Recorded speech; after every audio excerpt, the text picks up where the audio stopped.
In the secluded district for practitioners in Lamin City, a young man named Bai Jin was violently thrown out of his house. He stood up, blood on his lips, angrily accusing Fan Bin of betraying his parents' kindness and stealing their estate after their disappearance. Fan Bin sneered, denying the accusation and claiming all residences were under 6 guilds' control. A bespectacled man stated that Bai Jin, now 18 and still unawakened, lost his right to stay per union law. As the Bai family's adopted son, Fan Bin automatically inherited the home. Beyond anyone's objection, Bai Jin raged, suspecting conspiracy, reminding them of his family's sacrifices for the city. The man with glasses slapped him so hard he flew dozens of meters away. He shouted, accusing Bai Jin of insolence and questioning the 6 guilds' authority. He turned to Fan Bin, reminding him to keep his promise and handle the matter. Fan Bin confidently replied he would do exactly as agreed. After the man surnamed Song left, Fan Bin approached Bai Jin. He kicked Bai Jin hard in the stomach, then stomped on his face, mocking how the former genius still hadn't awakened. He revealed he had secretly poisoned Bai Jin with a rare toxin since childhood. Bai Jin trembled, eyes full of pain and hatred. Unable to grasp why he was harmed, Fan Bin sneered, saying the practitioner zone was next to the Stargate, the safest area, and since the Bai mansion was near it, perfect for cultivation, it now belongs to him. Bai Jin gritted his teeth, bleeding from rage. Realizing it had all been Fan Bin's plot, he declared that without awakening, he'd lose everything to Fan Bin. The adopted son, in despair, Bai Jin cried to his parents, cursing Fan Bin as a traitor. Fan Bin kicked him again, scornfully saying his place was the slums, warning not to return. Battered and broken, Bai Jin limped away from his once home. His eyes burned with hatred and resolve to reclaim everything. Despite knowing the odds, Fan Bin secretly placed a strange object on him, eyes gleaming with malice. He muttered that the useless only become harmless when dead. On the road, the poison in Bai Jin's body flared up, tormenting him. His body trembled, strength fading, regret and unwillingness filling his heart. With blurred senses, he collapsed in a dark corner. Suddenly, a dazzling light tore through the night sky. The beam struck him directly like a miracle. Bai Jin's body glowed brightly, his eyes snapped open. He leapt up full of vitality. Wounds gone, his rebirth cycle technique had activated.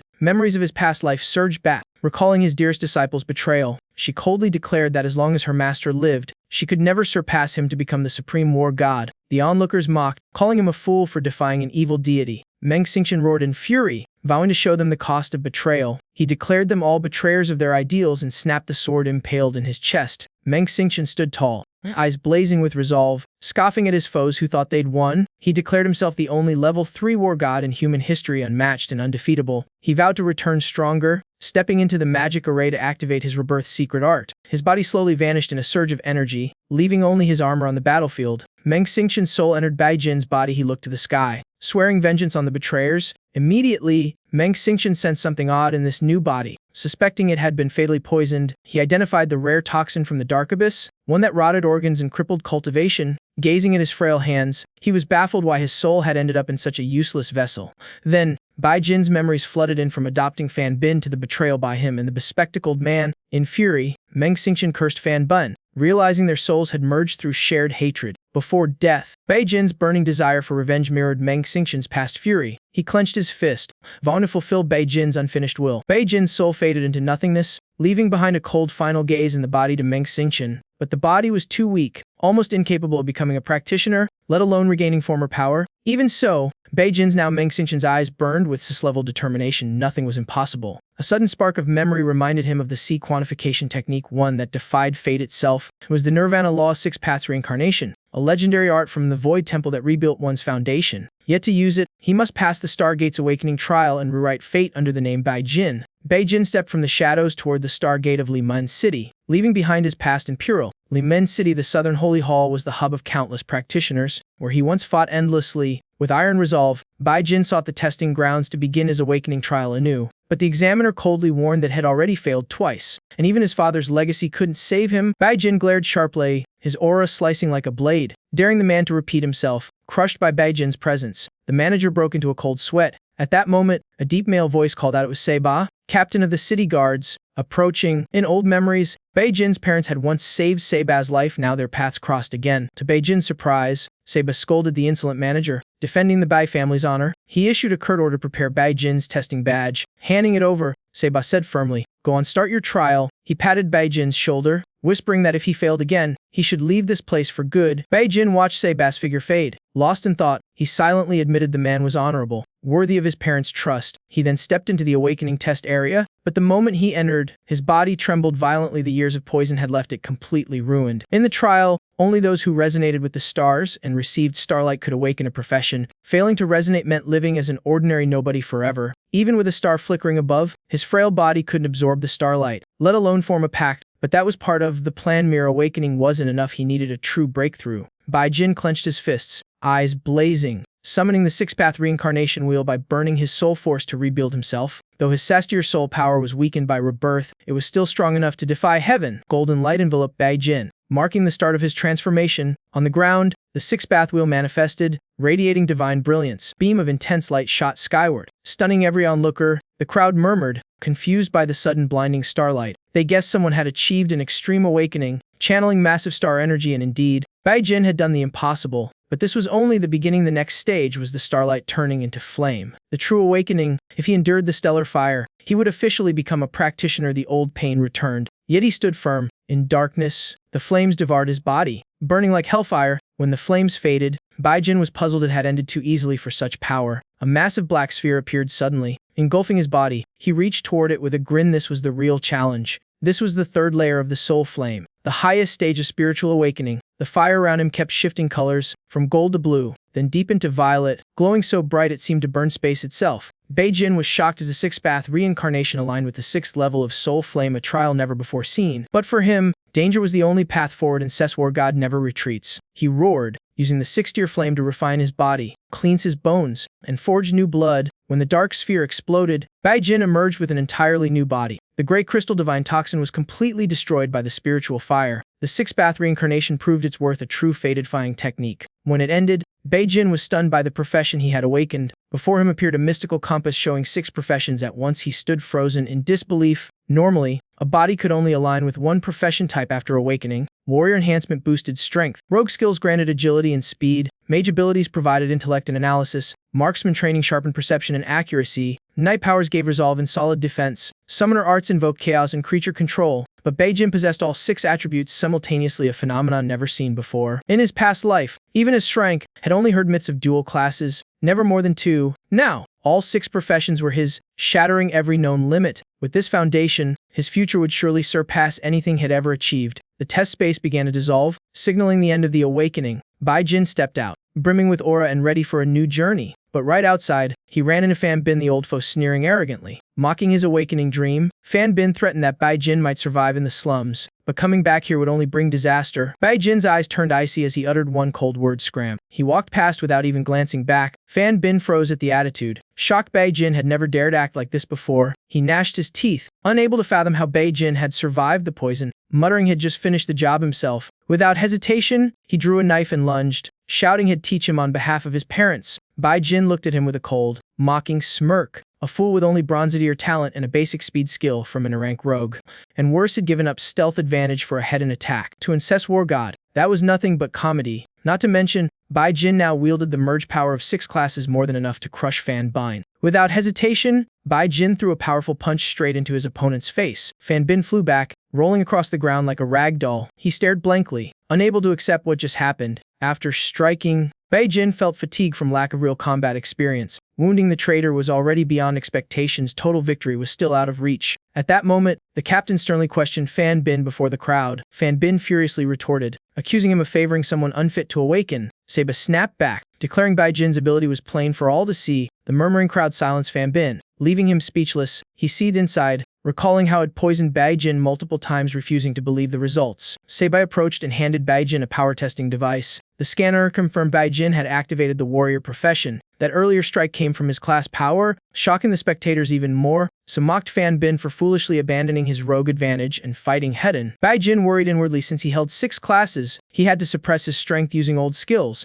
The captain encouraged him to seize the chance and train hard to become truly strong. He then handed Baijin a student card, eyes full of hope. Baijin took it, determined not to waste another second. He immediately asked about the next talent assessment schedule. Seba pointed toward an armored vehicle nearby, saying that team was about to depart. He hesitated, asking if Baijin really intended to join the test right now. Baijin confirmed. Surprising him, Seba warned not to waste his only opportunity. He explained that a newly awakened one was just a temporary practitioner. They had to train at the guild and gather knowledge before taking the qualification test. Only after passing that test would they be recognized as official practitioners. Talent was a one-time, lifelong ability one must be fully prepared before choosing. Baijin smiled confidently, saying his past life experience made him more than ready. From afar, Fan Bin watched Baijin's confidence, anxiety and scheming churning inside him. Baijin glared back in hatred, vowing to rise above and erase Fan Bin as a threat. The Stargate gleamed, guarding the grand yet perilous city where danger always lurked. Lone monsters feared the light and dared not approach the gate, but in great numbers, they'd recklessly attack even under starlight protection. Many cities had fallen,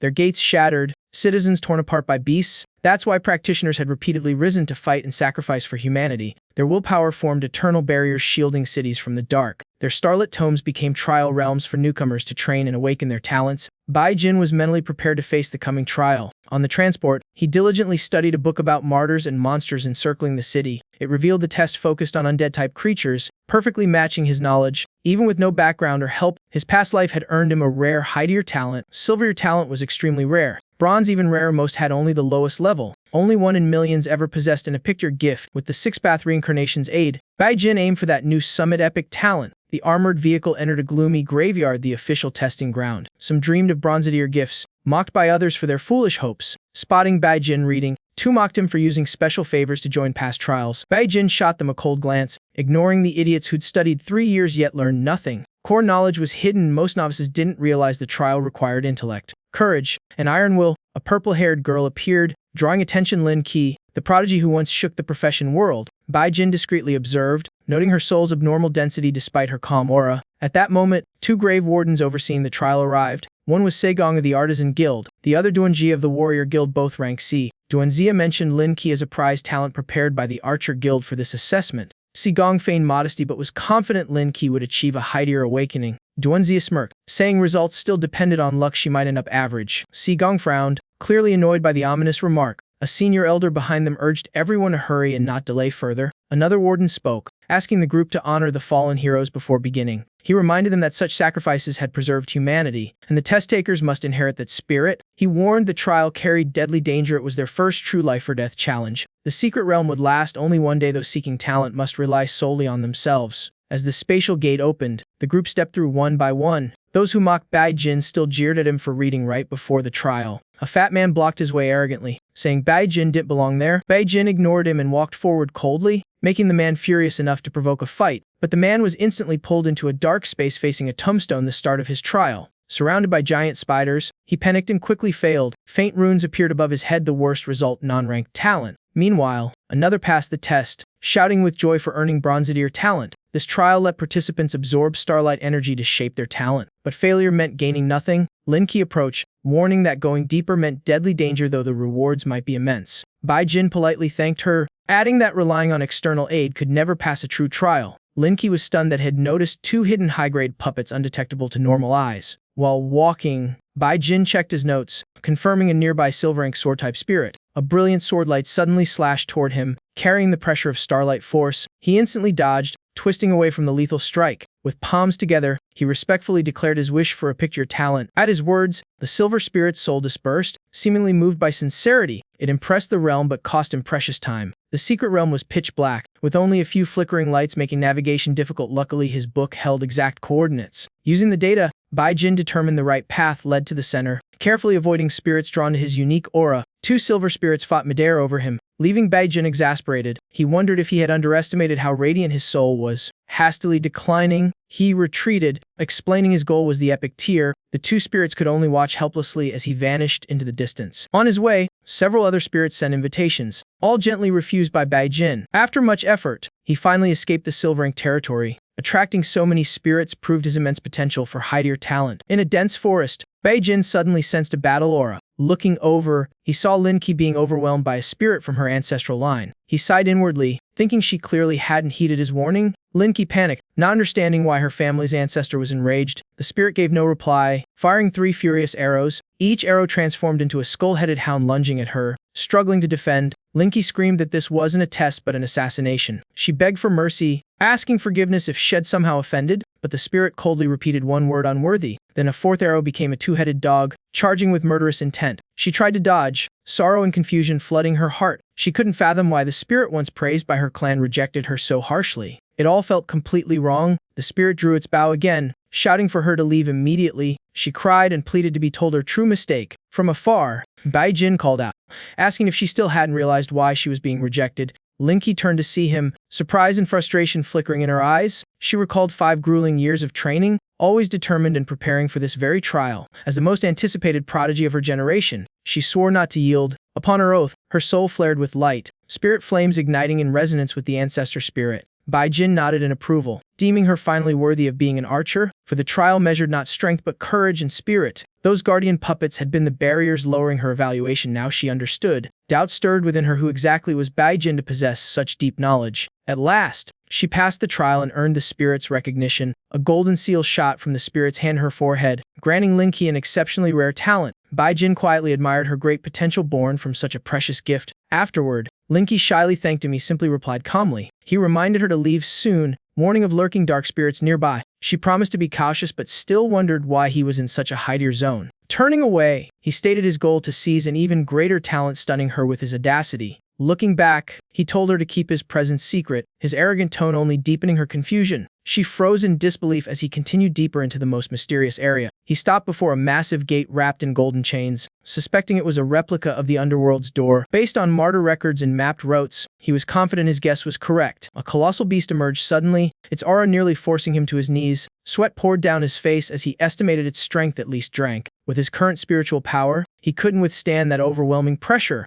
Though the trial wasn't purely about strength, physical endurance still meant survival. The dense spiritual energy made him realize it was a perfect place to grow stronger. Without hesitation, he sat to meditate, channeling a treasured art from his past life. This was the technique that had made his name, now fused with formation arts to hasten cultivation. He suspected it simultaneously activated 6 rare physiques. His cultivation speed skyrocketed. When his spiritual power reached 99, it halted the ceiling of the apprentice stage. Though not yet at breakthrough, his enhanced body was now battle-ready. The giant beast abruptly rose, its savage eyes locking onto him. He instantly recognized it as a Drank fire-type monster known for burning souls. The watching spirits across the realm were astonished. After centuries, someone had reached the final gate, faced with crushing spiritual force. Baijin remained calm and unshaken. He smirked, dismissing it as a mere creature despite its 3 ghostly heads. Even under immense pressure, his gaze stayed resolute. His past life self might have been cautious, but now, he felt no fear. Using advanced inner arts, he nullified the suppression completely, enraging the beast into a furious charge. He swung his weapon and struck the monster with a fierce blow. But his power was still too weak. Only a shallow scratch marked its armor-like hide. He flips away from the strike, tossing a snarky comment that only enrages the beast further. It roars, its body cloaked in thick toxic green fumes, clear sign of a brutal counterattack. He swiftly retreats, keeping distance as the foe loses control. The monster lunges, jaws glowing bright as if to swallow him whole. Yet he stands firm, facing it head on without a flicker of fear. When the fangs snap down, they pass right through him, just an illusion. He calmly says this was merely a trial for those without an official class. With a light tap on the creature's face, he makes it shatter into nothingness. These trials test not only power but also wit and spirit. He realizes the real creature wouldn't feel anger, proving this one's fake. That confirms it's just a simulation meant to test the challenger's composure. Passing the trial, a massive door creaks open, revealing the next path. He steps forward, wondering if this is the true entrance to hell. Inside, rocky peaks and crashing waterfalls form a scene more sacred than hellish. While observing, a blazing red sword aura suddenly shoots toward him. He dodges swiftly, startled by the lethal power far beyond normal limits. More waves of sword energy pour in, forcing him to dodge like lightning. One hit would kill him. At that moment, a legendary spirit appears, sword halting inches from Baijin's face. He stands firm and declares he's neither lucky nor reckless. The spirit radiates pressure, demanding why someone of low rank dares enter a legendary trial. Despite the threat, Baijin calmly argues that if this were pure strength-based, no one could challenge a legend, while inwardly admitting their power gap. The spirit smirks coldly, saying his knave to think entry equals victory. As soon as he speaks, the scene shifts, dragging Baijin into a crimson battlefield. His shock to find himself in a simulation where his spiritual power jumps to rank E. Outside, other spirits rage, accusing Lindai of trickery, saying one thing, doing another. Lindai was once in Stargate god, infamous for his less than noble deeds. Legendary trials usually crush trainees. Baijin's body is a rare exception. One spirit wonders if Lindai will go easy on him, but others dismiss it. Rules are absolute. In the simulation, Baijin admires the spirit's power to project another's consciousness into battle. Lindai tosses his sword aside, declaring hell fight barehanded. Baijin only needs to make him step back once to win. Baijin focuses intensely, believing mere past glory won't guarantee Lindai's victory. Without hesitation, he charges at blinding speed, catching the opponent off guard with flawless technique. His sword aura floods out like a tidal wave, overwhelming the unarmed foe completely. In a flash, his blade's tip touches the spirit's neck too fast for any reaction. Lindai freezes, unable to believe the youth's technique surpasses even his own, like facing a super-tier war god. For a split second, Beijin's past life images and SSS-War god flickers behind him. He stares straight ahead, boldly declaring there's no need for mercy. Fight with full strength. Lindai's face changes. He bows respectfully, acknowledging Beijin as a worthy rival. He picks up his sword, ready to fight in earnest. Beijin leaps high, unleashing a storm of sword energy raining down fiercely. With a deft flick, he knocks Lindai's weapon clean out of his hand. The duel drags, but the spirit never gains the upper hand and is finally declared defeated. Stunned, Lindai bows his head, admitting total defeat. Beijin passes the trial flawlessly, unlocking a chance at legendary tier talent beyond even his past life. But as he ponders, the opponent suddenly vanishes without granting the talent. He wonders if he hit too hard, making the spirit too embarrassed to reward him. Outside, the higher spirits chatter excitedly over the unprecedented situation. They're shocked the test ended so quickly. While Beijin still sits unmoving in illusion, one spirit questions why Lindai hasn't closed the trial. Suspecting hidden motives, Lindai stands tall and solemnly declares his complete defeat. The spirits are horrified, a trainee beating a former Shrank war god. Unthinkable, some suspect he held back, but Lindai denies it, confirming Beijin's victory. He proposes a risky, almost crazy plan, but everyone agrees, given Beijin's incredible potential. In the illusion, 6 radiant purple lights appear at once, stunning Beijin. He stares blankly, unsure who they are. Turns out, they're 6 legendary spirits, each representing a different profession. He wonders why such powers gather here. Was there once a cataclysmic war? An old man strokes his beard, impressed that Beijin shows no fear before their crushing aura. He calmly says if Beijin dares fight all 6 of equal realm and wins, earn all 6 legendary talents, lose everything. Beijin is stunned. 6 legendary inheritances as one prize. Unbelievable. Before he can respond, the elder cuts in, allowing him to walk away with his current gains if he won't risk it. A female spirit mocks him, saying he's scared to fight and disappointed she won't see a good show. Instead, Beijin bursts out laughing, eyes gleaming. Finally, something truly exciting. Feeling their heroic spirits, he shouts acceptance of the challenge, ready for an all-out battle. The spirits laugh heartily, admiring his bold confidence. The battle begins. 6 spirits move into formation. One even jokes lightly, warning him to be careful. Beijin analyzes silently. They know each other too well, so he must break their tight coordination first. He identifies the main threat, the stealthy rogue creeping up from behind. With sniper-like senses, he quickly detects the enemy's position. With a lightning counter, the rogue spirit is blasted out of the fight. A rogue could never match a warrior like him. The spirits freeze one down in just a single move. They instantly get serious, roaring as they launch a full-scale assault. Beijin uses rogue techniques, weaving gracefully through the attacks, combining assassin speed, mage cunning, and knight endurance. He takes total control. The sorcerer casts lightning, but it fails against his high magic resistance. He closes in. One critical strike drops the fragile mage instantly. The archer fires poison arrows, but Beijin's warrior body shrugs them off before he smashes the archer with one blow. The remaining 3 grow angry, commanding the knight to block while summoning beasts to attack. A massive bear is called forth. The knight traps Beijin's legs with a snare skill. Is held tight, unable to move. As the bear's claws descend, he taps in his special summoner physiology, activating beast control skill. He reverses the bond with the summoned creature. The bear immediately turns on its master, swatting the knight away before he can react. The female summoner freezes, unable to comprehend the total loss of control. Beijin approaches coldly, asking if she can last without her beast protector. One strike ends it. Only Lindai remains standing. He walks toward him, asking if he still wants to fight. Lindai just smiles helplessly and concedes. The 5 remaining spirits step forward as the old man praises Beijin as a once-in-a prodigy. Impressed by power beyond trainee level, they unite to bestow legendary tier talents upon him, forming a radiant purple light around him. Overjoyed by gaining all 6 legendary talents,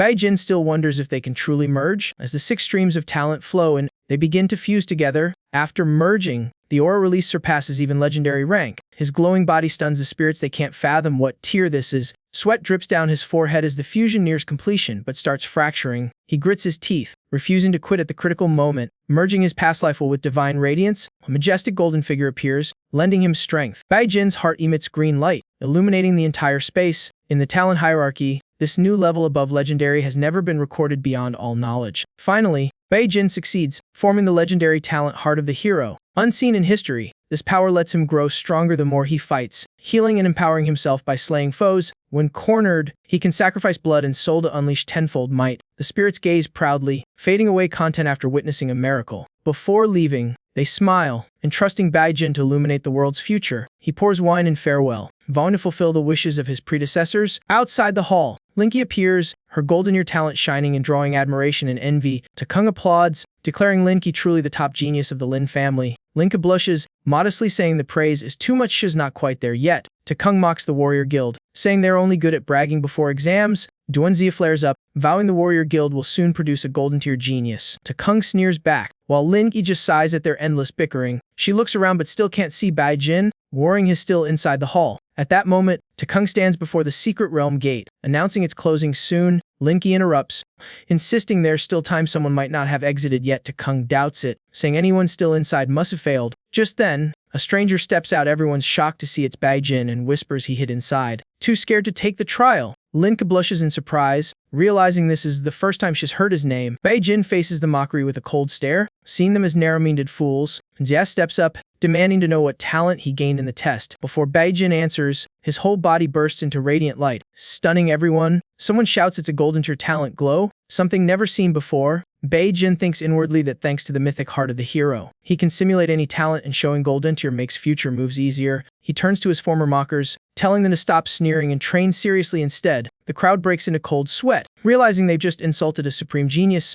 Lin Yi doubts his words, knowing he ventured deep into the forbidden zone. He could have gained only golden tier. As if reading her mind, Bai Jin signals her to keep it secret. She blushes again, finding him mysteriously unfathomable and wondering what secrets lie deep within that place. Duanzia stares without blinking, annoying Bai Jin, who snaps back has passed the trial already. Right? Duanzia yells at being called bushybrow, furious at the disrespect, but he quickly changes tone, grinning and praising Bai Jin as the pride of the Warrior Guild. The crowd is speechless, thinking him shameless. He just learned the boy's name yet claims to have mentored him still. The exam this year was insane. The news quickly reaches higher-ups. 2 golden tier talents discovered. One confirms the names Lin Yi as one, and the other is Bai Jin. When Fan Bin hears Bai Jin's name, he's furious, unable to believe the boy gained golden tier talent. At the Warrior Guild, Duanzia brings Bai Jin back, stirring huge commotion. He introduces Bai Jin as one of 2 golden tier prodigies, young, gifted, and strikingly handsome, earning widespread admiration. Bai Jin feels a bit embarrassed, realizing how heavy the golden tier title truly is. The guild master hands him a certification card. Duanzia pats his shoulder, officially recognizing him as a professional of the Li Min City Warrior Guild. Duanzia excitedly leads Bai Jin away,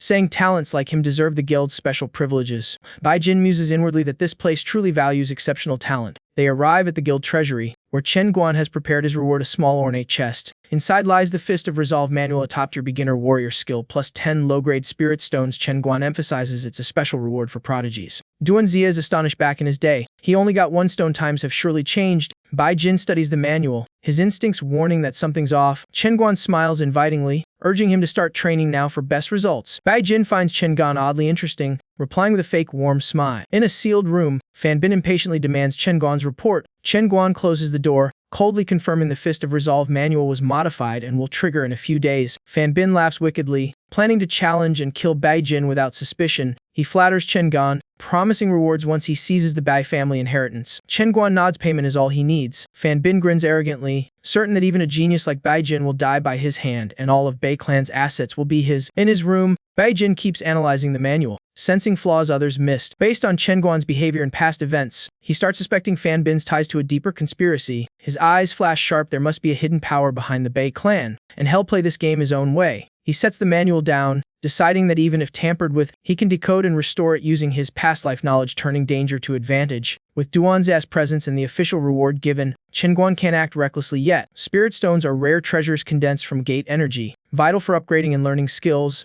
even with higher techniques from his past life. Bai Jin knows he must rebuild from the basics to strengthen his current self. After carefully reading the Fist of Resolve, he confirms it's a top-tier beginner skill, usable up to rank D. Manageable for him. The technique's quirk is turning fists into blades via spirit force flowed, but easily fixable. He arranges 10 spirit stones in formation and begins absorbing their energy. Spiritual power floods his body like a raging tide. Suddenly, pain scorches his arm as if it's burning alive. When he finishes, his arm is severely damaged, red and blistered. Even a basic skill can wound him due to its difficulty. Despite his superior physique, it'll take half a month to heal, but that only excites him more. With fierce resolve, he continues training without pause. Dark violet energy swirls around his arm, pulsing violently. With one swing, his fist turns to a blade, slicing straight into the test wall. The slash cracks the wall wide open, proof of the skill's potent power. Bai Jin smiles in satisfaction, consuming all the stones and mastering it in a single day. Upon reaching rank E, the skill will auto-upgrade. Time to leave the room. Opening the door, he's surprised to find Fan Bin waiting outside. Fan Bin hands him a dual letter,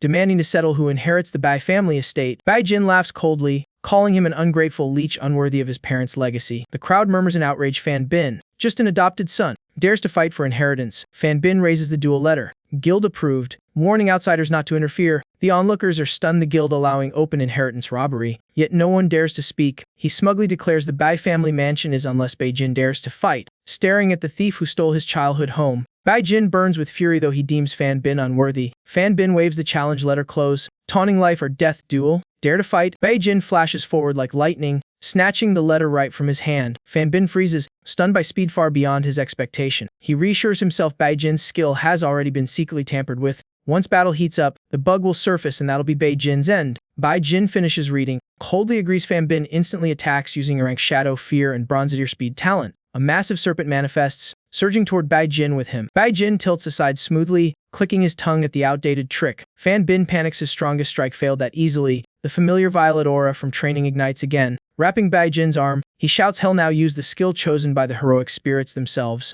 A fierce punch sends Fan Bin flying backward. He clutches his stomach, baffled by the overwhelming force of that blow. The crowd erupts, cheering Bai Jin and exposing Fan Bin as a disgrace to the rogue guild. Duanzi applauds proudly, while Chen Guan merely nods. It's only natural for a prodigy. Bai Jin stomps hard, shooting toward his foe. Eyes like ice, a thunderous punch hurls Fan Bin 10 meters away. As a rogue, he barely survives the hit, his defense surprisingly solid. He stands, revealing golden armor beneath his shirt, sneering that Bai Jin can't pierce it. The crowd splits, some call it cheating, others argue equipment isn't banned. Fan Bin, brimming with arrogance, vows this time to send Bai Jin to his ancestors. He lunges with daggers aimed to kill. Bai Jin coolly parries, mocking that all he knows is reckless close combat. He blocks the strike with one hand, leaving Fan Bin speechless at the ease of it. With a mocking grin, Bai Jin counters, saying he'd noticed the inner armor long ago just playing cat and mouse. Before Fan Bin can react, Bai Jin unleashes a flurry of punches, knocking him flat. Fan Bin panics, realizing the cursed flaw didn't harm Bai Jin. The latter steps closer, demanding answers. He trembles, shocked his plans exposed. Bai Jin calls him a fool. Predictable as a clown, Bai Jin presses for the mastermind's name and his parents' whereabouts, offering mercy for truth. Suddenly, Fan Bin bites a poison pouch, spewing black blood as Bai Jin recoils in shock. In his dying breaths, he laughs mockingly, refusing to reveal anything and taunting that even geniuses will perish. He collapses lifeless, taking his secrets to the grave. Bai Jin stares at the corpse, heavy-hearted that no clues remain. Whoever's behind this isn't ordinary. The danger closing in grows darker. Even knowing the threat, he lifts his head high, ready to face what's coming. Still, his power lags behind. He must grow stronger soon as a shadowy figure secretly trails him. Ignored, at the training grounds, he resumes relentless practice to grow in strength. His body glows with a blue aura radiating from the spirit stones. At last, the spirit stones run dry, crumbling to dust. He gazes regretfully at the remains. His absorption rate's too high. All used up, his spirit power jumps from 105 to 246 after the upgrade. Theory says each low-grade stone grants 10 spirit points. In practice, users only absorb a fraction due to energy loss. Bai Jin's 70 absorption rate far exceeds the genius standard. Combining his all-around physique with past life key mastery, his efficiency skyrockets. He murmurs on the balcony that in a higher radiation zone,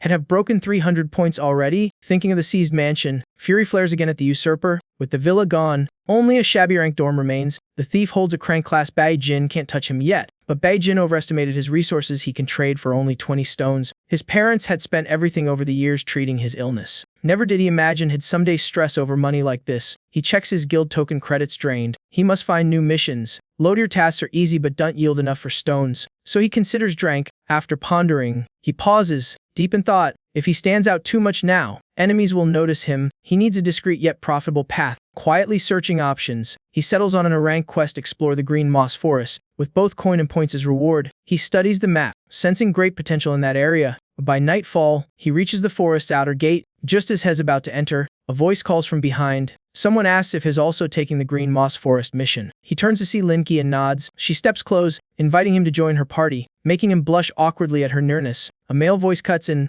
reminding her to ask the captain first. He grumbles that adding in Frank Rookie will only slow them down. Bai Jin replies firmly that he won't be a burden. Another member interjects, confirming Bai Jin's a prodigy equal to Lin. That's Dongbo, the friendly team leader who warmly invites him aboard. Bai Jin gladly agrees and greets the captain respectfully. Latong fumes, insisting even prodigies are still low-rank warriors and deadweight. Dongbao's expression hardens. He orders silence and readies the team. As they enter the forest, a ranked treefolk ambush them. Linky reacts first, firing a rocket arrow at the monsters. Flames roar up fiercely, but they're snuffed out quickly. Dongbo fires another rocket, burning two treefolk to ash. Latong sneers at Bai Jin, boasting about the captain's strength. He mocks that this mission isn't for weaklings, angering Linky. She snaps back, demanding if he's calling her useless too. Latong stammers a denial, but Linky cuts him off, saying there's no difference anyway. At that instant, a sharp wooden spike hurtles toward her. She's doomed or would be, if Beijin hadn't crushed it midair. He points toward the bushes, spotting the hidden attacker. The team's rogue lunges forward, stabbing the enemy dead. Linky thanks him sincerely, but Beijin shrugs it off as teamwork.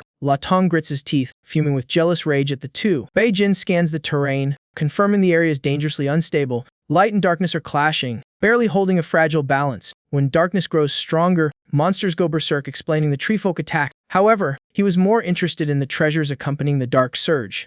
That was the true reason he accepted the mission. Eyes blazing, Dongbo declared the mission complete and signaled the team to retreat. Beijin secretly decided to return to the forest alone after the team left. At that moment, Latong grumbled about the mission ending too soon and the meager reward. He suggested going deeper into the forest for more gains. Dongbo agreed and asked for opinions. The team unanimously supported it. As they prepared to advance, Latong deliberately attacked, demanding Beijin leave the team. Beijin secretly rejoiced for having a reasonable excuse to withdraw. Linxi immediately objected, saying he was perfectly capable. However, Dongbo sided with Latong, fearing safety risks if he stayed. Beijin voluntarily withdrew, whispering to Linxi that he had his own plan. Dongbo comforted him and promised a share of the reward. Beijin thanked him politely. Latong watched him leave with satisfaction, proud to have removed the burden. Beijin watched the group depart, silently warning they were overreaching, but he felt relieved knowing Linx's two companions were actually Drank bodyguards, not a rank as they appeared. Finally free to act, he headed toward the core area, moving like a ghost through the branches. He realized this was the territory of the twisted black treefolk.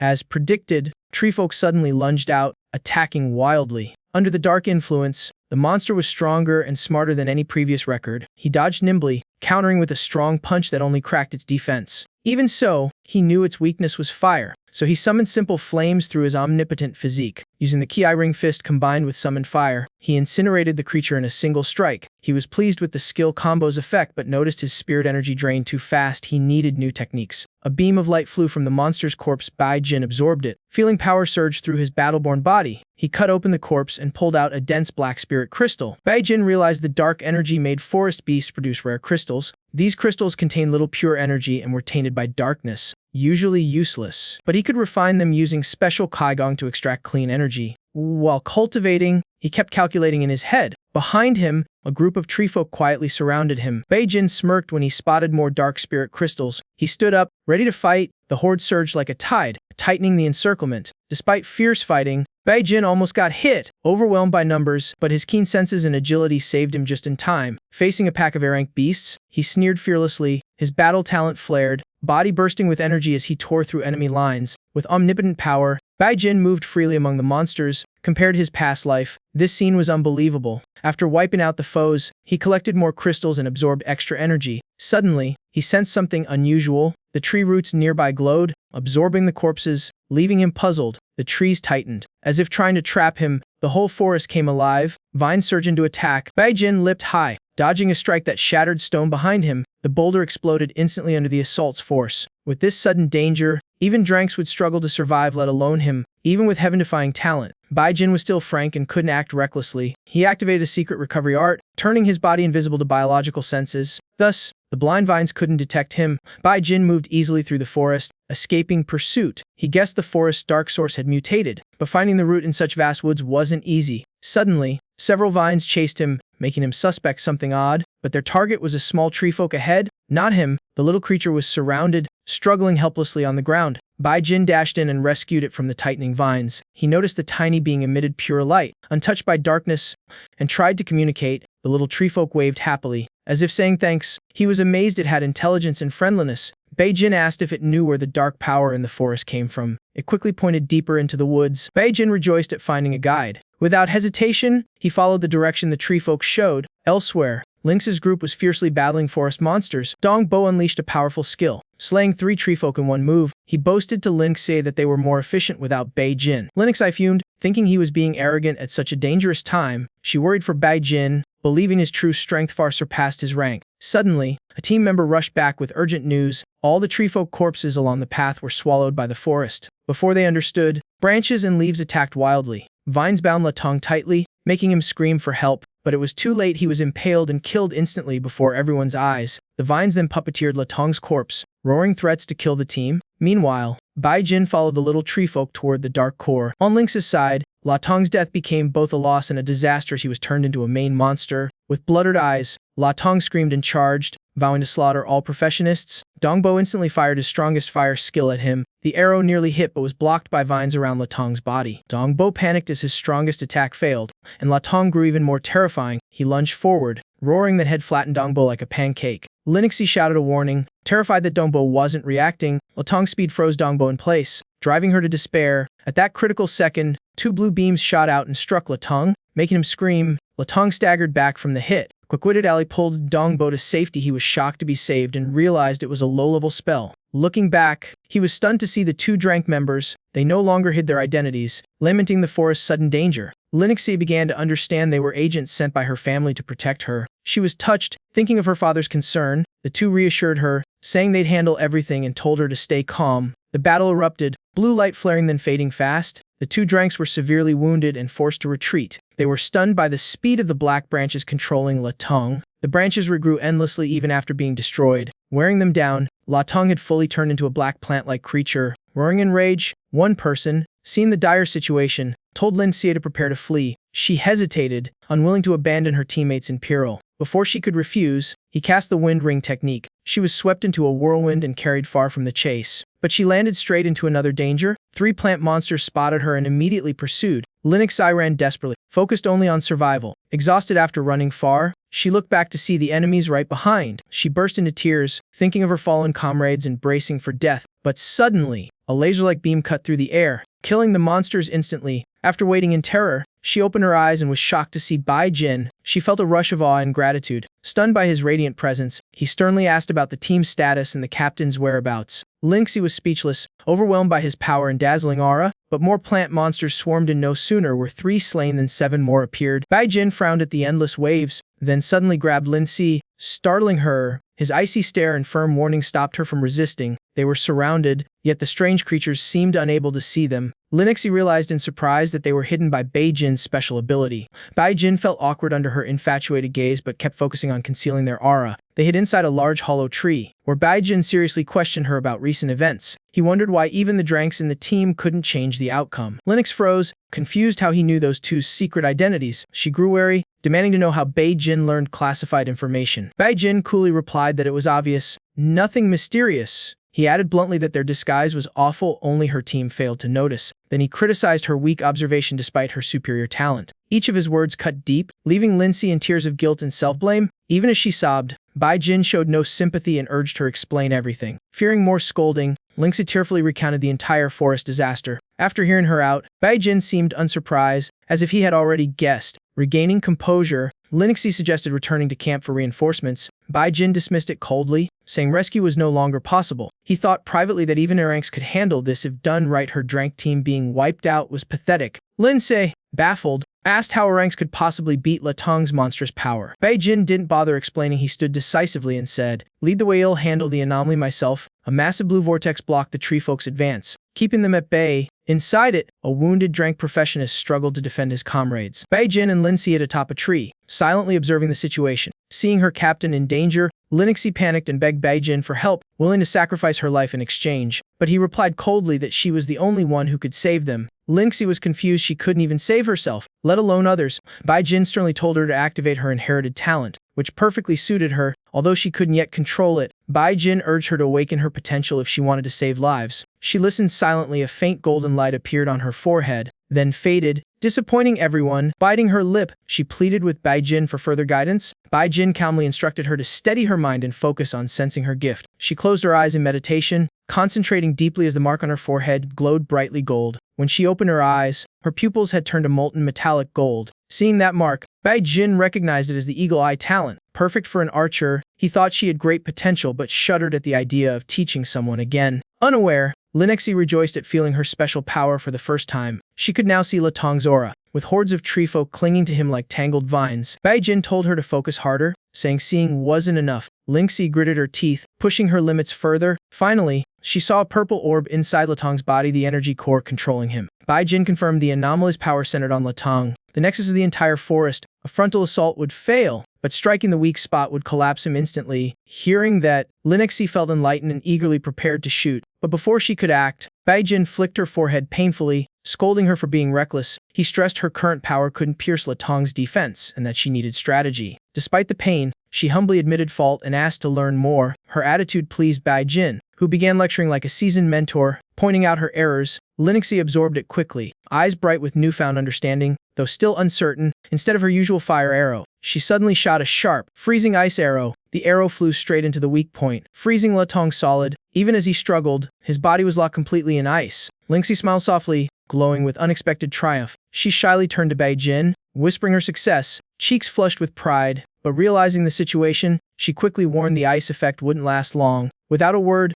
Baijin drew his dagger and dove like lightning, radiating dominance. She watched his figure in awe, feeling the warmth beneath his cold exterior. She thought it'd provide support, but he chose the reckless path, charging Latong head-on. She cried out in panic, fearing the ice arrow only slowed him briefly. If Baijin rushed in now, had faced imminent danger, but he stayed resolute, fully aware Latong's defense far exceeded typical drank beasts. In truth, having Lynxie use the ice arrow was merely the opening move of Baijin's plan. He channeled his energy, both hands erupting in fierce flames as he unleashed the fire burst technique. A fairy punch struck Latong's frozen core, triggering a massive explosion from the clash of opposing energies. In an instant, the combined strike completely shattered his dantian. Lynxie was stunned as Latong's solid armor shattered under Baijin's blow. The vines covering Latong's body fell away, revealing a glowing black core in his abdomen. Without hesitation, Baijin delivered another flaming punch right at the weak point. The destructive flames burned the core to ashes, eradicating Latong completely. He was freed from corruption, his body slowly reverting to human form. Dazed, Latong blankly asked who he was, unaware of what had happened, but upon seeing Baijin, his vile nature resurfaced, and he began shouting insults. Baijin didn't let it slide, coldly replying and throwing the taunts back. He exposed Latong's cowardice one line at a time, accusing him of letting darkness consume his once great potential. The harsh truth hit like a hammer, making Latong tremble with rage at being exposed. Refusing to admit fault, he blamed Baijin and charged in chaos, but Baijin's patience had run out. He wouldn't show mercy to someone like that. With a light flick, he sent Latong flying into the bushes, blood spraying like rain. The impact shook the ground. When the dust cleared, Latong was dead. A purple energy stone rolled out. It was a mid-grade dark crystal, radiating dense ominous energy. Baijin absorbed it, but the dark power was instantly repelled by the blue light within him. He sneered inwardly at the feeble evil energy hardly worth caring about. After finishing, he glanced around. The miasma faded, plants withered, and the mutation signs subsided. Lynxie relaxed and rushed to check on the team. After checking, she was relieved they were merely unconscious from exhaustion. Not in danger, Lynxie turned to Baijin with eyes full of gratitude for saving everyone. Baijin nodded slightly and approached, saying softly he expected more than a simple thank you. The cryptic remark left her flustered,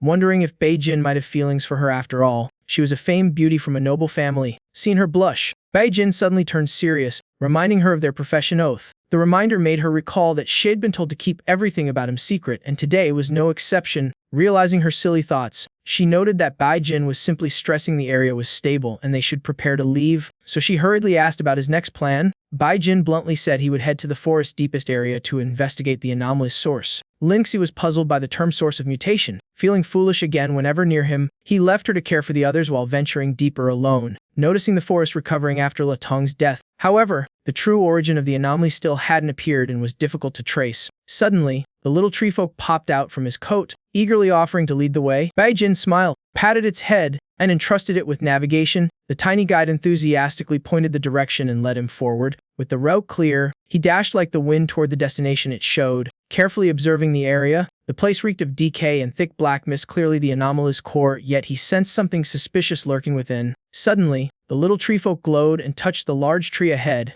At once, a giant door opened, revealing a new passage. He stepped in immediately, feeling the hidden yet powerful presence of the anomaly grow stronger. Baijin wondered if the little tree folk had originated from this place. The creature nodded instantly, confirming his thought. What puzzled him was how such a pure being could be born from a region tainted by dark energy. Despite his efforts, Baijin detected no signs of monsters along the path. The absolute silence only deepened his suspicion. After some cautious exploration, he finally reached the end of the path. Passing through the gate, he was stunned to find an ancient, silent village before him. The architecture was entirely different, brimming with life, untouched by destruction, but as he approached, he sensed faint red-black energy drifting from afar. Raising his guard, without delay, he activated his cultivation art to probe the area. A surge of energy spread rapidly through the surroundings. With one move, he pinpointed the toxic energy source near a bush, its pressure nearly suffocating him. He told himself that venturing further might mean facing something beyond his control. After some thought, he decided to upgrade his strength to a rank first, using the dark crystal in his hand even though absorption would be difficult. The little tree folk suddenly popped out again, chattering and pointing in another direction. Baijin hesitated, unsure if he should trust its guidance, but seeing its earnest gaze, he agreed to follow.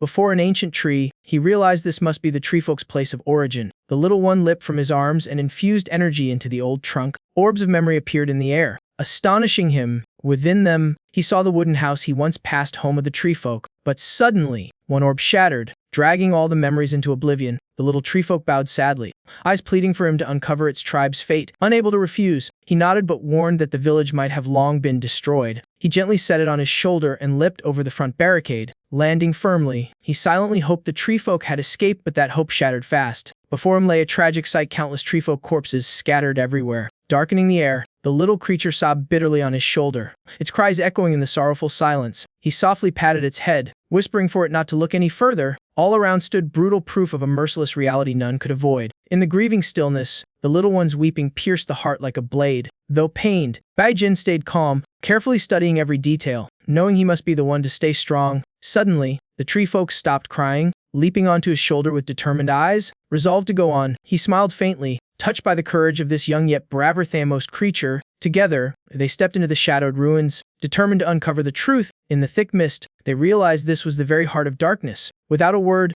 Baijin leapt like the wind, slipping silently deeper in. He stayed alert, scanning every corner, luckily still unseen. As he neared the center, evil energy thickened trees withered from corruption, yet oddly, the mutation level stayed at E or D. To uncover the truth, he knew he had to move closer. Suddenly, two bizarre trents appeared, uttering eerie sounds. He hid quickly, watching every move with caution. Ahead lay an altar of dark branches glowing faintly, the source of spreading evil. Beside it was a huge black corpse, the root of the anomaly, and a bull-hooded priest, clearly leading the dark trance. Studying closer, he saw the priest was actually absorbing energy from the corpse. The priest raised his staff, mumbling that once he drained all its power, had ruled the forest. The little Trent peeked from Baijin's coat, eyes sorrowful toward the glowing corpse. At that moment, the black Trent's body convulsed violently, startling the priest. He raised his staff high, evil energy roaring out as he shouted about an intruder. With sharp senses, he pinpointed Baijin's hiding spot and blasted a powerful force, forcing him out. Realizing stealth had failed, Baijin revealed himself. At the sight of him, the priest screamed accusations of sabotage and murder. Following Baijin's death, he instantly ordered his minions to attack. With no retreat,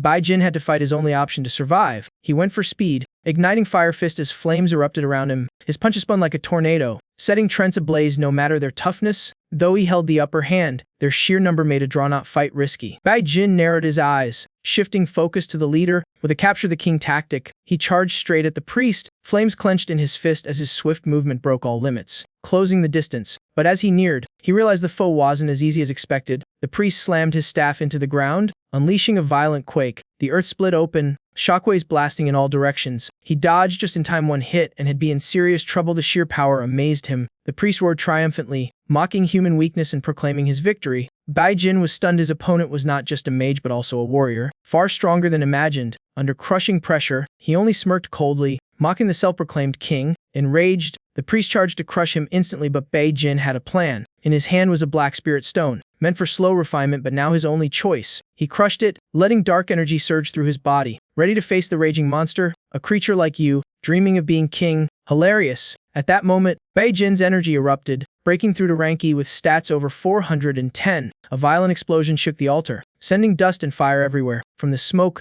the Trent priest was blown away, looking utterly defeated. Baijin emerged calmly, a brief grin flashing before his sharp vigilance returned. Even with his fiery technique, it wasn't enough to finish it. The priest staggered, hissing with hatred. Badly wounded, the black Trent priest screamed madly, refusing to be shamed by a human. Dark aura surged over the area, but Baijin knew rage would only expose openings. Suddenly, the priest lunged forward at insane speed, slamming his staff down. The ground split apart, energy clashing in a wave of destruction. Baijin dodged just in time, shocked by the enemy's sudden speed boost. Not giving him a chance, the priest struck again and again. Each blow meant to crush everything, but Baijin was no longer the weak one. 3 blazing punches smashed into the foe's face. He retreated immediately, realizing the enemy's armor was still hard to break. Abruptly, the priest gathered energy into a dark sphere. Grinning wickedly, the orb shot forth like lightning, engulfing him in thick violet black mist. Baijin was blasted away, writhing in the dangerous energy waves. The priest laughed maniacally, convinced his foe was finished, but then he froze. Something impossible appeared before him. Baijin still stood, rising from the smoke, eyes sharp as blades protected by his knight physique skill. Neural collapse shield, without that central nervous safeguard, had have lost control, but now it was counterattack time. As a six-element magic circle flared behind him, the priest howled in denial, calling him an undying parasite. He charged wildly, staff swinging madly, yet Baijin's technique rendered the blows useless. Baijin drew an old dagger, a gift from his parents at 12. Though crude, paired with the frost short dagger art, it could turn the tide. Steel gleamed in his hand, power surging sharply. He steadied his stance, two opposite forces coexisting in perfect balance. The Black Trent priest rushed in, hammering down heavy strikes. To Baijin, it was a joke. He slipped past and struck fatally. Frost spread instantly, freezing and sealing the wound. Seizing the moment, he unleashed a flurry of deadly combos at the weak spot. Without pause, he followed with a blazing punch straight to the head. The monster roared, staggering as a small explosion burst from its shoulder. Baijin spun around, ready to end it with one final slash, but the creature glared coldly, spitting a chilling threat. Suddenly, a massive strike crashed down beside him from the giant Black Trent corpse. Branches fell from its back. The awakening had begun. A thunderous roar echoed as the colossal beast slowly rose, feeling its overwhelming aura. Baijin realized this was a grade D creature. Dark energy from the whole forest gathered into its body, forming terrifying power. In the face of danger, Baijin's warrior blood ignited, unlocking his full potential. Far away, Linka's comms device suddenly crackled with static. A hurried voice came through, announcing reinforcements on the way. Linky gripped it tight, urgently calling for them to hurry, but the signal cut off instantly, filling her with fear and worry. At that moment, she felt a massive surge of evil energy shooting skyward. That dreadful aura came exactly from where Baijin was fighting. With turmoil in her heart, she could only pray for his safety. On the altar, the colossal creature glared down at Baijin menacingly. Even under crushing pressure, his eyes stayed calm and analytical. Though the monster's base power was only rank, its absorbed corruption was limitless. Dragging it out meant doom. Determination flared no matter the cost. He'd fight to the end. As the giant struck its first blow, the priest laughed triumphantly at his plan's success. Baijin unleashed his full strength, ready to confront the overwhelming force. The priest still boasted arrogantly, thinking victory was certain. With unshakable resolve, Baijin gathered power and prepared to charge. But suddenly, his strength flickered and vanished. Priest was blasted away unexpectedly, not knowing what had hit him. Groaning on the ground, he raged in pain, betrayed by his own ally. Branches rained down violently, engulfing him in thick smoke. Baijin was stunned, unable to grasp how the situation had flipped so fast. The giant Black Trent roared, its aura erupting after crushing its kin. Dark miasma surged sky-high, terrifying the remaining Trents, leaving no survivors. The monster slaughtered even the priest's minions. Baijin stood frozen, shocked at the swift annihilation without him lifting a finger. Once done, the beast's fierce gaze immediately locked on him. Feeling the immense pressure, he heightened his alertness. Facing a foe far superior in every aspect, he knew the real fight had just begun. Suddenly, the little Trent jumped from his coat, spreading its arms as if to intervene. Its blue glowing eyes shone with rare solemnity. At the same time, the branches on the monster's back began to quiver oddly. Baijin gathered all latent power, reaching his peak combat state. Unexpectedly, the branches turned inward, stabbing through their own body. The gashes emitted a mystical violet glow and floating light orbs. As the massive body collapsed, countless luminous bubbles emerged. Those glowing orbs were lingering memories of the ancient forest spirits. He was stunned to sense holy energy within that terrifying shell. At once, the surrounding Trents screamed madly, evil aura bursting wild. Through the visions, he saw the priests plot, forcing villagers to surrender their sacred relic and embrace darkness for forgiveness. The brave Trents rose up, fighting the priests' tyranny to protect their kin. In a final moment, their leader sealed the holy gem inside a tree, sacrificing himself to save a tiny spirit, the last hope's heir. The sight pained Baijin deeply. He realized the little Trent carried that legacy, the hidden secret of the moss forest. The little Trent wept, eyes following the departing soul of its kin. The forest spirit gently patted its head, leaving words of love and faith. Then turning to Baijin, the spirit asked him to care for the child on behalf of the whole tribe. Baijin bowed, hand over chest, solemnly accepting the duty. Though not of their kind, he deeply respected that soul's sacrifice and dignity. After the farewell, the spirit faded, leaving a sacred silence behind. The chaos at the heart of the moss forest was finally erased, an unbelievable ending. Baijin approached the priest's corpse and began searching it. He found valuable gear, iron armor, gauntlets, and a cursed armor set. A pitch-black bark shard caught his eye, rare material, along with a staff worth a fortune. Staring at the loot, he hesitated, such treasures but no bag to carry them. Then his eyes lit up at one remaining valuable item. A red dress turned out to be a rare spatial bag, delighting him instantly. Without hesitation, he stored everything: pirate coins, spirit stones, armor, rare materials. But the most precious prize was that bright red spatial pouch. He wondered how such a rare item, fit for high-class adventurers, ended up on a mere rank corpse. Despite its value, The flashy look bothered him, had need to modify it first. Turning back, he saw the little Trent quietly walking over. Still sad, he smiled as it climbed onto his shoulder, resting its head for comfort. In his heart, he vowed to guide it to grow strong. On the other side, Linka's comms device suddenly picked up an emergency alert from the moss forest, ordering immediate withdrawal. After the call ended, she gazed toward the forest, anxious that Baijin might be in danger. A flash of light streaked overhead, making her duck instinctively. When she looked up, Linky beamed with joy. Baijin had returned safely. She ran over, happily saying rescue reports mentioned a severe anomaly, and he was lucky to be unharmed. Baijin nodded lightly, asking if the rescue team was close. He moved toward the wounded while quietly reminding Linky to keep all this secret. Without another word, he lay down pretending to be unconscious to avoid suspicion. Linky frowned, muttering, "Still acting unconscious, someone give him an Oscar." Just then, she spotted the rescue team rushing toward them. Seeing her safe, the captain sighed in relief and ordered her to retreat with the team first. After stabilizing things, he led a group deeper into the forest to find the cause of the anomaly. As the rescue team's silhouettes faded, Linky remained staring after them. Troubled, back at base, the injured were taken into advanced treatment chambers.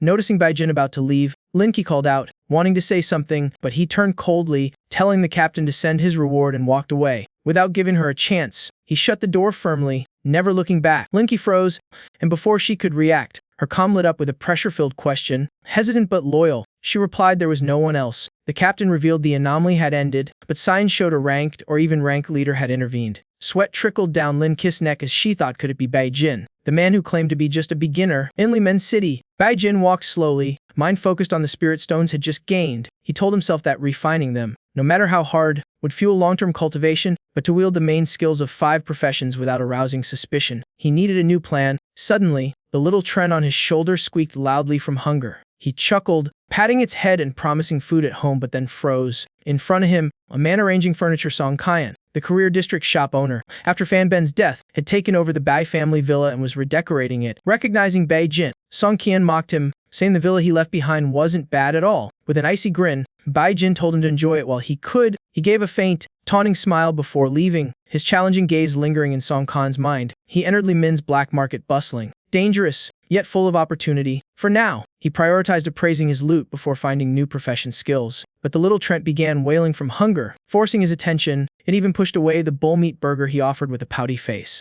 Baijin blinked. Maybe the little Trent couldn't eat meat, its tastes were nothing like a human's. Looking up, he spotted the treasure nest pavilion sign and decided to stop there for food. But once inside, the crowded chaos made him sigh. He'd be waiting forever. He quickly noticed an appraisal shop next door with almost no customers, a perfect chance for fast, low-tier evaluation. As he stepped in, everyone stared, murmuring at his boldness to enter such a troublesome place. They whispered about the shop's weird rules, wondering why that handsome fool walked right in. Just past the door, a huge notice board caught Baijin's eye. But before he could read it, a man blocked his way mockingly, mentioning the trial formation rules. Failed to break it, and you take 3 hits from him. Still time to back out if you fear pain. Baijin smirked, thinking the owner clearly needed help but preferred theatrics. Instantly, the doorman Jita charged at him for insulting his master. Unfazed, Baijin began analyzing the formation. It was a rare one used to stabilize a sorcerer's energy during ascension. He noted the energy flow was clogged and the caster likely suffered internal imbalance. The reward wasn't worth it, a total scam. Hearing that, Zieta boiled with rage, refusing to let some rank punk insult his master. Baijin calmly countered, pointing out dangerous symptoms of Lightgate overabsorption. Just as the punch was about to land, a cold female voice ordered him to stop. A woman emerged, offering rich rewards if he could solve the formation. Baijin sneered, saying her tone sounded more like begging. He turned to leave, tossing out a venomous remark, "Tell your master to prepare for death." But as he reached the door, Zieta blocked his path again. He tried to act tough, but one glance from Baijin crushed his spirit. Overwhelming fear from a mere rank E. Zieta trembled, bowing and pleading for help for his mistress. Baijin replied coldly that apologies couldn't erase hatred. Just then, the door swung open, and Zieta clenched his teeth in anger. He suddenly turned and knelt before Baijin in front of the crowd. The onlookers were stunned. Why was the infamous guard bowing? And who was that young man? A girl stepped out of the shop, bowing to apologize for her and her subordinate's rudeness. When Baijin saw her face, he froze. It was someone who had once fought beside him, an old comrade in arms. She smiled, saying she'd promised to welcome him if he ever came to her city, never expecting such a reunion. He smiled wistfully, recalling the days when he'd been a rank adventurer fighting with her ancestor. He asked her name. She confirmed she was Zia Dan and repeated her offer of generous reward if he helped. Baijin's tone softened. He agreed to assist. He first requested they identify the item on the list had given. Meanwhile, Zieta still doubted, thinking the youth might be a fraud or assassin in disguise. But Zia Dan trusted him, only she knew her illness. yet he described it perfectly, proving he wasn't ordinary. She warned Jia not to question him again if word got out. The consequences would be dire. This was their only chance. The two faced each other, ready to begin the treatment. She removed her cloak, revealing a glowing mark on her chest that caught Bai Jin's eye. He explained that there were many spirit formations: combat, support, and ascension control types. Studying closely, he identified it as the spirit pattern core array, activated only from rank to upward, a rare natural gift. Ziadan was shocked. It turned out her illness was actually a sign of a high-grade talent. Such power was usually hereditary, meaning her ancestor must have been a golden archmage. Though Shed never heard of it, Bai Jin was puzzled. How could a descendant of a great mage not know her heritage? Mentioning her grandmother, Ziadan hesitantly said she had been a great mage who died in battle before passing on her teachings. Hearing that, Bai Jin felt a pang, so his old comrade had perished. He decided to teach her the triple sense of spirit flow, a secret art once belonging to her grandmother. She focused intensely on training, face tense with effort. Bai Jin watched carefully. She was far below her ancestor's level. After an hour, she finally grasped the basics, reasonably so. Suddenly, a faint white light shone from her chest, catching his attention. The light darted into his mouth, stunning him. It was pure spirit energy, exceedingly rare. He refined it instantly, dissolving the dark spirit stone at once. With that energy absorbed, his cultivation speed soared tenfold. Riding the momentum, he refined all remaining dark spirit stones to reach rank. With supreme confidence, he believed raw power could overcome any danger. But a surge of spirit force sliced across his face, drawing blood. He panicked. His body wasn't yet strong enough to contain such power. If he kept going, he'd explode. Glancing at Jiadan, he wondered if there was another way. In that desperate moment, he chose to risk his life. While she remained in meditation, he exerted everything. Drenched in sweat, channeling energy, he spun his hands to form seals, creating a formation structure on his body. After a long struggle, he exhaled in relief. Had survived the deadly threshold. Thanks to the spirit pattern core array, he engraved the formation within himself, preventing explosion and mastering energy control. This was a wake-up call. Bai Jin reminded himself he wasn't yet used to his new body. One mistake could mean death. Sudan slowly opened her eyes, exhaling in relief. She was overjoyed to find her spirit energy stabilized. Nearing ranks, overwhelmed, she threw herself at Bai Jin, hugging him gratefully. Zita, witnessing this, was stunned, dropping to his knees to apologize for doubting him. Bai Jin smirked, praising his loyalty but demanding his reward. He didn't like people kneeling. Zieta cheerfully handed over a box containing everything Bai Jin had listed, including the verified dagger. Bai Jin inspected each item carefully and nodded in approval at their quality. Holding the dagger, he suddenly remembered the days had wielded divine weapons in full god-tier gear. He tossed the dagger straight into his spatial bag, leaving the two utterly dumbfounded. Spatial bags were rare even for rank elites, and their respect deepened. When questioned, they denied knowing anything, though both now saw him as a hidden master. Exiting the shop, he was surrounded by curious stares. After all, the appraisal goddess had escorted him out herself. Even after gaining so much, he felt like he'd forgotten something important. Suddenly he remembered he still hadn't figured out what the little Trent could eat. His spatial bag suddenly shook violently, startling him. Opening it, he found the little Trent devouring all the precious herbs inside. He grabbed it, pinched its cheek playfully, scolding it for eating his priceless rebirth spirit roots. In Li Min Guild Hall, he was still mulling over its weird eating habits. Annoyed yet amused, he hoped the little brat would grow into a terrifying battle asset someday. Looking at the mission board, his eyes caught a Prodigy profession tournament with an absurdly high reward. Ripping the paper off, he smirked coldly, determined to join after memorizing the rules. Onlookers whispered he was crazy, freshly awakened and already entering a top-tier event. When Bai Jin showed up at the arena, the crowd buzzed. Lin Qi and her friends were stunned. Had actually come. His first opponent, Bao Boy, an overweight ranking knight, mocked him with arrogance. But before the laughter ended, Bao Boy was launched skyward by a flaming punch. The crowd froze, sweating coldly. One blow had flattened the challenger. Bao Boy stubbornly yelled to keep fighting, even while sprawled on the ground. Suddenly, Bai Jin sensed two energies, one familiar as Song Qian's, the other dangerous and unfamiliar. Taking advantage of his distraction, Bao Boy lunged with a sword strike. Bai Jin didn't even need a weapon. His fire fist sent the attacker flying easily. After that match, no one dared underestimate him. The arena fell silent. Lin Qi cheered, while her friend realized Bai Jin's explosive power was extraordinary. She nodded outwardly, but inside knew her own golden talent couldn't compare to his. On stage, Bai Jin kept knocking out opponents effortlessly. He turned coldly, warning the crowd to stop their pointless chatter, asking why the spirit chose him, not them. As silence spread, he smirked. Now they believed he truly possessed a body-enhancing divine gift. Next, he represented the Warrior Guild against Leo Ai from the Night Guild. A figure in a black cloak stood, removing it as he stepped onto the stage, radiating fierce energy. Lo Ai, younger brother of Le Sung, is famed for his great potential among professionals.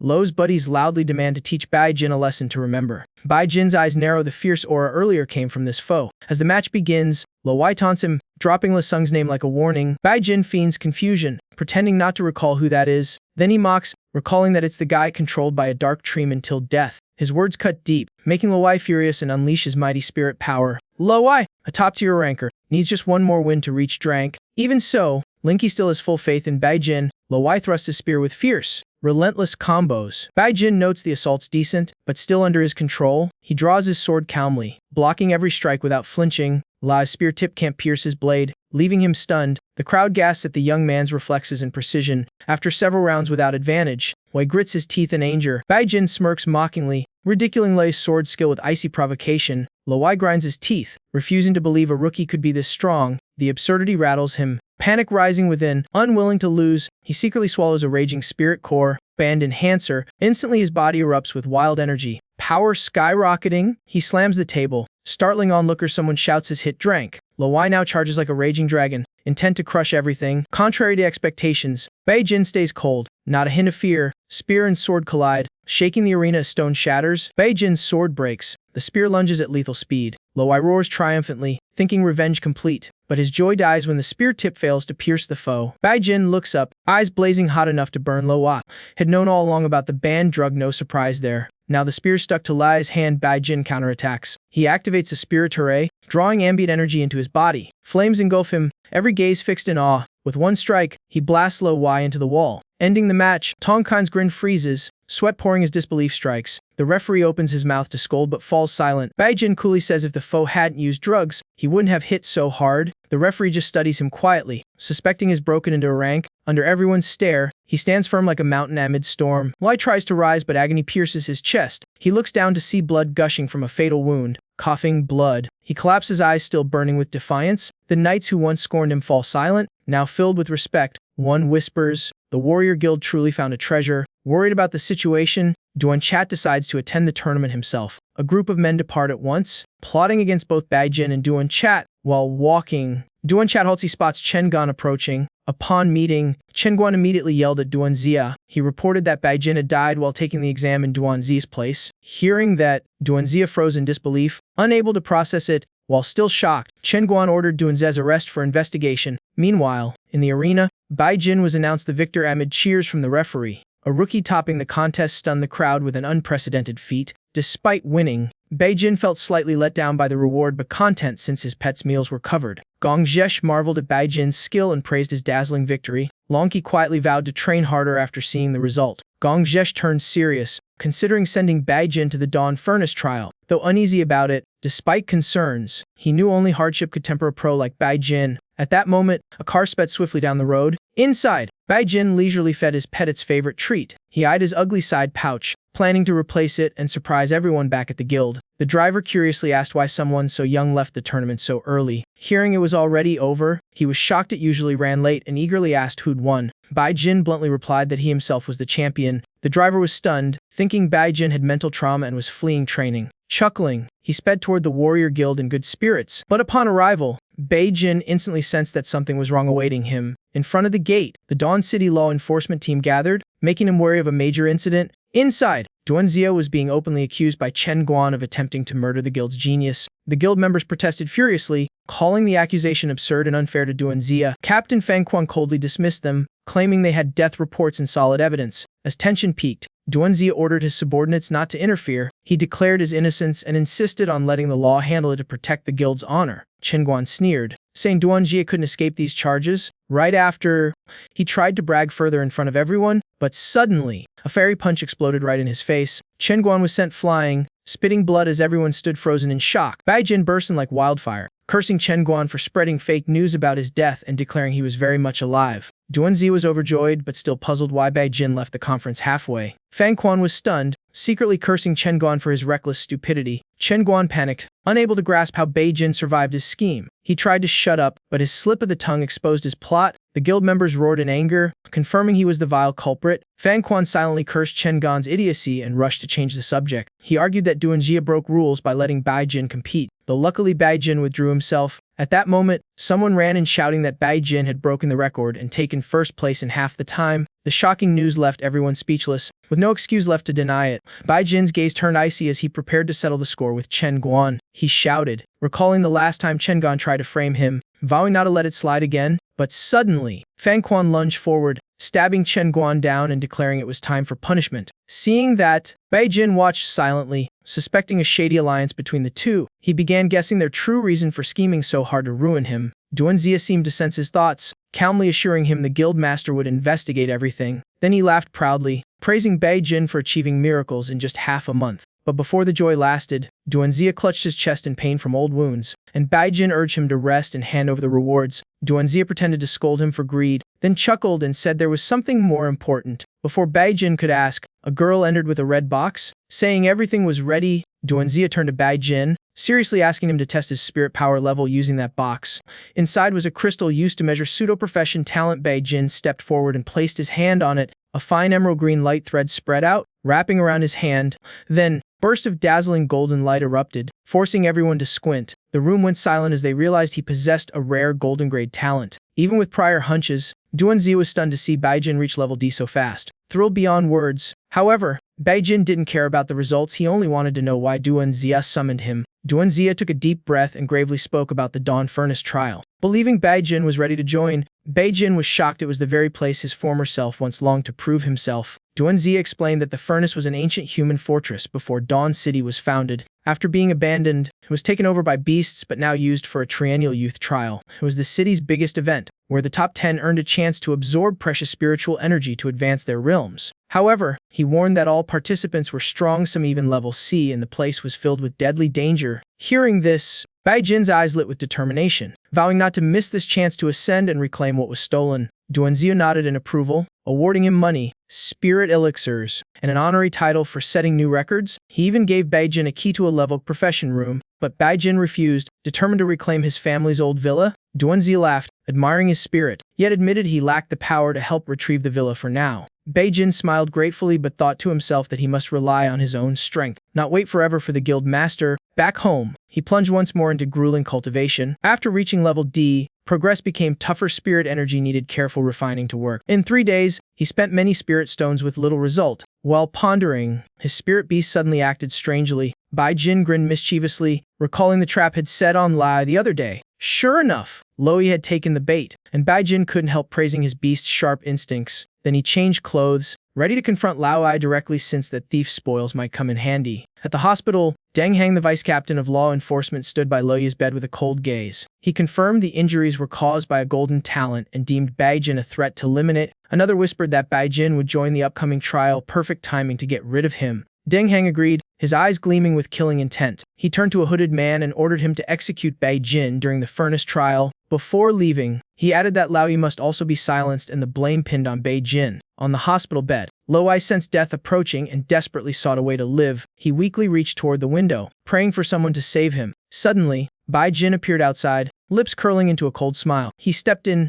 eyes like ice, making Lo Ai think he was hallucinating on his deathbed. But when Bai Jin asked if he wanted to live, Lo Ai snapped back to reality. Before him stood the genius he once mocked, now alive and terrifying. Bai Jin leaned close, sharp and cold, demanding the full truth in exchange for life. Lo Ai panicked, doubting both reality and Bai Jin's ability to neutralize the grade poison inside him. Bai Jin smirked disdainfully, unfazed by such a weak toxin. He took a cloth and dabbed it with his spirit beast's saliva, then casually tossed the cloth on Lao Yi's head. Thanks to the beast's potent recovery ability, its saliva swiftly reduced the toxin, letting Lao Yi recover enough to speak and believe in Bai Jin's power. Even Bai Jin was surprised by how effective it was. He smiled coldly, thinking all those resources for his beast finally paid off. Staring at Lo Yi, Bai Jin warned the poison was only suppressed if he wanted to live. Had better spill everything. Feeling Bai Jin's deadly aura, Lo Yi trembled under pressure, rivaling his boss. Realizing his fate, Lao Yi bowed his head and confessed everything, begging for mercy. After hearing the confession, Bai Jin pondered as the pieces in his mind fell into place. He muttered that things were more interesting than he thought, a spark of amusement in his eyes. Although Lo Yi was still useful, Bai Jin decided to fake his death for safety. Before losing consciousness,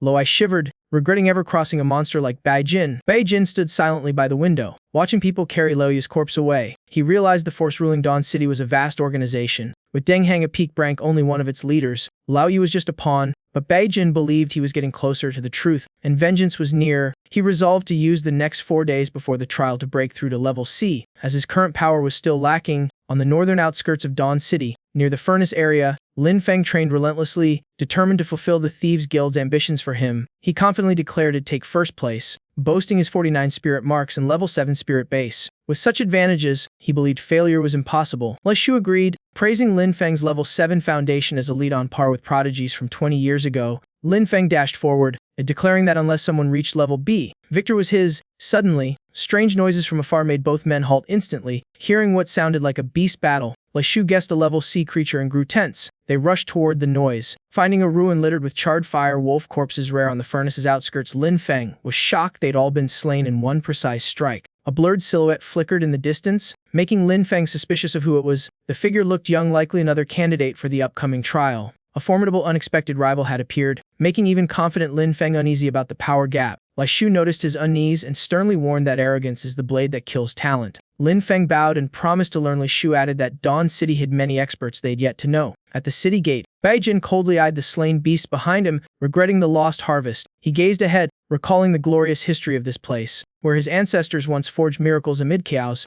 Duanzi ran out, worried because Bai Jin refused to join a team and chose to act alone. He feared Bai Jin might miss the start of the trial. Bai Jin smiled reassuringly, saying he'd just been delayed by a few low-level beasts. Duanzi sensed an unusually strong aura from Bai Jin. Amazed by his rapid change in mere days, Bai Jin playfully denied it, saying he'd only just reached level D, but in truth, his brutal training had pushed him far beyond. Not wanting more suspicion, Bai Jin switched topics, pointing at Duanzi's wounds with mock concern. Duanzi puffed his chest proudly, claiming a few scratches meant nothing to a tough man like him, but then he accidentally hit his wound, groaned in pain, and awkwardly said it just itched. Bai Jin sighed and shook his head at the old man's pride. He laughed, then followed Duanzi into the main area of the Dawn Furnace. The bustling, massive scene amazed him. It was larger than anything he'd imagined. He wondered why so many people were there if only those under 30 could compete. Duanzi explained it was a triennial event drawing young elites, countless spectators, and professional observers. He sternly warned that the trial zone was perilous and survival must come before recklessness.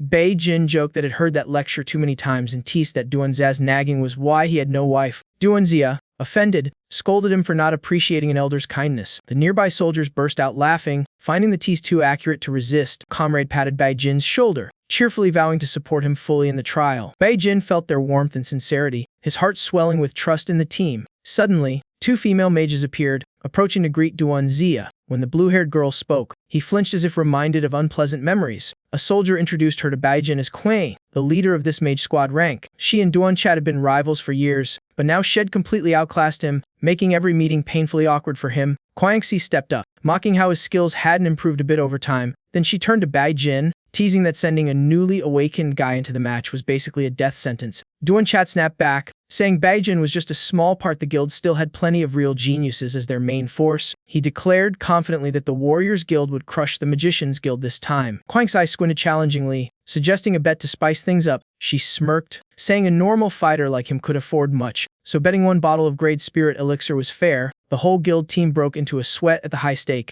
but out of pride, Duanchat angrily accepted. Kuangxi, satisfied, turned away with one last taunt, promising to settle scores after the trial. As she left, tension thickened among the warriors. Everyone worried about Duanchat's reckless gamble. Even he froze, wondering why he'd been stupid enough to agree. The Great Spirit Potion was his most precious item, yet he forced confidence, urging his team to win at all costs. Just then, loudspeakers announced the official start of the trial. A black gate opened like a bottomless vortex, swallowing all surrounding light. The contestants entered one by one, stepping in a deadly journey inside the mysterious ruin. A comrade advised Bai Jin to stay in the safe zone and use his badge for help if needed. He nodded, secretly thrilled to go solo. He hadn't gone far when a rank hunting dog blocked his way. With a casual flick, he crushed the beast effortlessly. He muttered about the scoring system. Frank kills gave no points. A rank 1, drank 10, and crank a solid 100. He decided fighting weaklings was a waste and set out to find bigger prey. As he ventured deeper, Bai Jin was suddenly surrounded by a pack of beasts. Despite their numbers, he just frowned slightly, hardly worth worrying about. Fire flared in his palm as he shouted, daring them all to attack together. With just a few blows, he incinerated the entire pack before they could react. Though each gave little, the sheer amount of blood essence was perfect for boosting his spirit power. So he gathered it all, looking at Bai Jin's space pouch. The little spirit beast grimaced, calling it outdated and unworthy of a hider professional. Bai Jin just laughed, saying he still needed to learn some fashion sense. Not far away, one of Deng Heng's lackeys spotted him, grinning evilly at the unexpected luck. The crank peak thief planned to strike but hesitated warily. He remembered Deng Heng's order: Bai Jin must die to monsters, no direct attack, or the guild would suspect. Pulling out a vial, he muttered that using such a precious potion for sabotage was wasteful but worth it. Once released, the potion would spread fast, luring fierce beasts toward Baijin's area. He sneered, pitying the poor souls who'd die along with Baijin. Suddenly, several drank-armored warriors appeared before Baijin, raising their weapons to attack. But with a single strike, he dropped them all weak, dumb, and easier than dealing with humans. Picking through their armor, he counted over 400 points a solid start. While walking, he gathered valuable materials effortlessly and neatly packed them into his space pouch. A sealed stone door blocked his path ahead, clearly forcing him to find another way. Baijin crouched to study the ground. Spotting human and beast tracks behind a rock wall, there must be a way to open it. He believed this place hid some mechanism leading to something special. Closing his eyes, he used his chaos summoning ability to trace spirit energy flowing toward the torches. By lighting odd-numbered torches and twisting the even ones, he triggered the mechanism. A rumble sounded as the stone door slowly opened, revealing a hidden passage. Upon entering, he immediately faced 3 crank ruin warriors radiating killing intent. While most would despair, Baijin only smirked, his eyes burning with battle spirit. He saw it as the perfect warm-up to uncover whatever secrets lay ahead. With a taunting wave, he beckoned them to attack. Unwilling to waste time, the 3 puppets lunged at once without hesitation. At the same time, the mist from the blood-clearing elixir began seeping into the cave. It spread toward the stone gate, luring vicious beasts closer. Facing 3 crank monsters, Baijin had to unleash his full power. Blazing punch sent one flying in an instant. The remaining 2 charged wildly, attacking with insane speed. But their strikes passed through an illusion Baijin had dodged earlier, had once paid dearly for a blink-step skill from the black market, an instant teleportation technique. Exploiting their opening, he unleashed 2 rapid finishing blows, downing the last warriors. But strangely, they didn't die, their wounds sealed, and they kept fighting. Baijin frowned, realizing that even with blood essence recovery, he couldn't last forever like this. Looking around, he noticed the area was covered by a special puppet-controlling formation. Turned out, it was this mechanism that sealed the space and allowed endless puppet revival. He guessed this used to be the treasure room of Ruined Dawn, already looted by earlier adventurers. Suddenly, a statue within the formation spoke, ordering him to leave. Baijin was startled, then laughed. Realizing the statue had developed a soul, he mused that others had chased trinkets, missing the true treasure. The formation itself, infused with spirit energy for millennia once, had used such energy to build an 8th-tier foundation. But now, this chance could push him beyond his previous life. With eyes blazing, he charged straight into the formation's core. However, a solid barrier stopped him cold. The statue roared, commanding the puppets to attack. Baijin sensed the formation going all out and decided to gamble everything. He combined his movement and seal arts to break through. Turning to a fierce vortex, he pierced the barrier. In an instant, he grabbed the statue at the formation's heart. Holding it aloft, he shouted for everything to stop. The puppets froze just inches away, sending chills down his spine at the near miss. Without hesitation, he sat down and took full control of the formation. The blood essence from the hunting hounds now fueled the fusion of the formation, and the ancient statue he planned to refine it into his body to forge an ultimate power core. In the Dawn Alliance, only those at crank or higher were considered elites. Breaking past drank marked a major milestone. The widening gap in foundation made each rank advancement painfully difficult. During the fusion, he realized the statue's power far exceeded what his body could handle. After centuries of refinement, the pressure was immense. If he lost control, his body could literally explode. At that moment, the puppet troops suddenly went berserk and attacked. Since the statue had merged with him, they were no longer under control. Turning violently savage, Baijin smirked, eyes gleaming with thrill, ready to use them as training dummies while his body hovered at its limit. With a fierce kick, he sent a crank ruin soldier flying. More monsters swarmed in, their numbers rapidly growing. Winged blood beasts and over 10 crank monsters joined the fray, backed by a horde of armored drank warriors, a daunting force. Baijin inwardly praised the pressure, roaring as golden flames engulfed him, warping the air like molten metal.